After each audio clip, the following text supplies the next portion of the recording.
It's been a busy week in the tech world and we'll probably need more than 5 minutes to cover this, but let me do my best. First, Apple versus Facebook, a battle that's more intense than ever. For years, Apple and Facebook have butted heads over topics such as privacy and consumer rights, but the battle has reached new heights. Apple's incoming change in privacy policies will likely harm Facebook's revenues. On the other hand, Zuckerberg himself has recognized Apple as a competitor in several areas. Investorpedia explains that Apple CEO Tim Cook has continuously criticized Facebook, from the Cambridge Analytica scandal to Facebook's monetizing practices. He also said that Apple would have made a ton of money if it had copied Facebook, but chose not to do that as its consumers weren't their products. But lately, there's been one battle in particular in the news: the privacy battle. Apple will now force apps to ask users for permission to do ad tracking. If users refuse, which I expect most will, apps won't create personalized ads, which most likely will cause a loss of ad revenue for them. Of course, Facebook is among them. Facebook says that it doesn't have its own interests in mind, and in turn,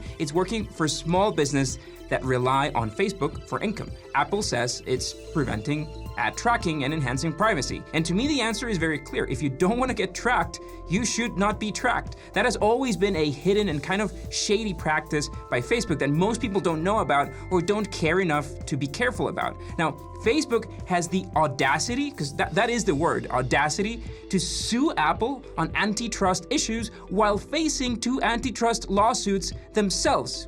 Go watch a video about it. So get this, they are defending their lawsuit saying that they're not a monopoly, but they're suing Apple because they are. That's just plain hypocrisy and bullshit if you ask me. Am I the only one seeing this? I feel like I'm taking crazy pills. Doesn't anyone notice this? I feel like I'm taking crazy pills! You don't get to win both of these arguments, Mark. Your argument against Apple is that users should not be explicitly informed about their privacy?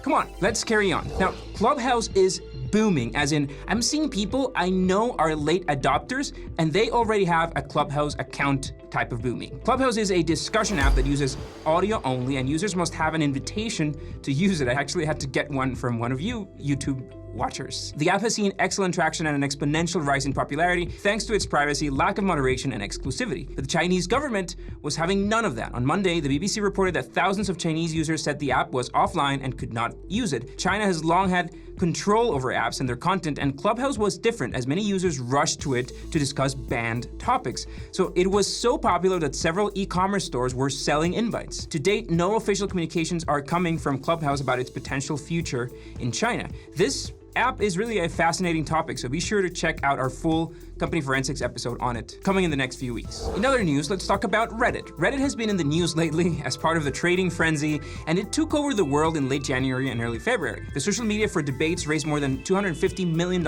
in funding, it announced on Monday. This doubles its valuation to $6 billion. The company also informed that it had seen a 90% increase in advertising revenue in the last quarter compared to the previous year. With an increase in the popularity of community discussions and the impressive effects of the stock trading craziness from a couple weeks ago, Reddit has consolidated its place as the go-to website for conversations, tips, and Ask an Expert sections. And Reddit's slogan is the front page of the internet. I love Reddit. My account is 8 years old, and I have been on the front page. I've made a video about that. It's powerful, really powerful, and go ask those hedge fund guys who shorted GameStop on how powerful Reddit can be. But I don't believe that it can grow much bigger than what it is now. Even after revamping their UI from their old shitty one, Reddit is still a niche product. The learning curve is long. You have to lurk for months in order to get Reddit. It's never going to be a Facebook or a Twitter, but it is a weird and interesting place. That's all I can say. Now, let's talk about space, because I love space. And Starlink is now taking pre-orders from potential customers. Some potential users received notifications that coverage would be available mid-2021, while others early 2022. This isn't only big news for SpaceX's ambitious internet project. Elon Musk, the company's CEO, revealed more information regarding Starlink's IPO and a potential date. Musk said that he expects negative cash flow for a while before Starlink is ready for an IPO. He's familiar with that stuff. For the moment, all potential users know is that the full Starlink kit costs $499, and it includes an antenna, dish, a router, and a power supply. The service will initially be available in the US, the UK, and Canada. I am making a video about Starlink for my personal YouTube channel, and this is a shameless plug about my personal YouTube channel. And I'm doing a video about how Starlink is going to ruin astrophotography. So go ahead and subscribe to watch it as soon as I finish finish editing as soon as my work allows me to. Now, let's talk about Twitter. Twitter's looking to diversify its revenue and to rely less on advertising. One of its strategies might be to implement subscriptions, and the ideas are mixed. Research teams within the company have suggested that users tip the people they follow for exclusive content. Another possible source of income is charging for services and features within Twitter, like TweetDeck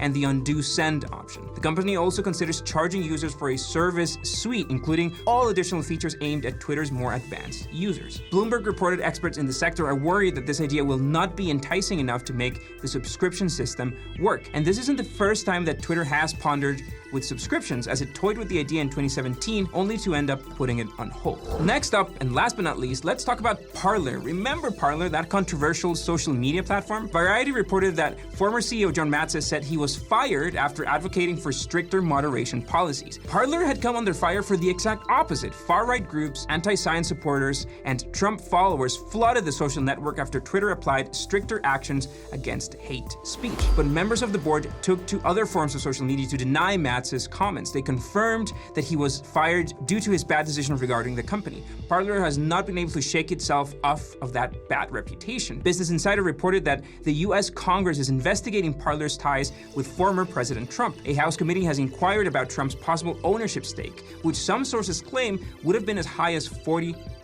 You can probably infer my political position with the tone of this news, and when we reported about Parler and Trump being banned for Twitter, I don't want to get into trouble again, so I guess we'll just see you next week.